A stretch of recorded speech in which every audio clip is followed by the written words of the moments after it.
ఒకసారి నువ్వు ప్రెగ్నెంట్ అమ్మా అని చెప్తే చాలు, ఆ గుడ్ న్యూస్ మనం పేషెంట్కి చెప్పినప్పుడు చాలా హ్యాపీగా ఫీల్ అవుతుంది, చాలా సంతోషం అన్నమాట. మేడం చాలా చాలా థ్యాంక్స్ మేడం అని చెప్తారు. తర్వాత అత్త మామలు, హస్బెండ్, అమ్మ నాన్న అందరూ చాలా చాలా థ్యాంక్స్ మేడం అని చెప్తారు. చాలా హ్యాపీ న్యూస్ని చక్కగా క్యారీ చేసుకొని ఇంటికి వెళ్తారు. ఒక 10 డేస్ అయిన తర్వాత సీన్ అంతా రివర్స్ అయిపోతుంది. ఎందుకంటే వామిటింగ్స్, నాసియా, కొంచెం కోపము, ఇరిటేషను, ఏది తిన్నా వామిటింగ్స్ అయిపోవడం, తర్వాత అమ్మాయి నీరసంగా కనిపించడం.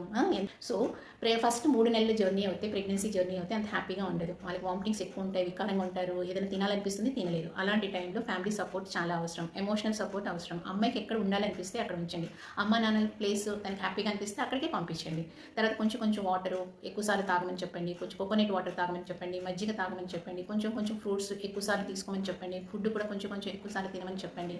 లాంగ్ జర్నీస్ అవాయిడ్ చేయండి, భార్య భర్తలు కలగకపోవడం మంచిది. తర్వాత ప్రశాంతంగా ఉండడానికి కాసేపు మెడిటేషన్ చేసుకోమని చెప్పండి.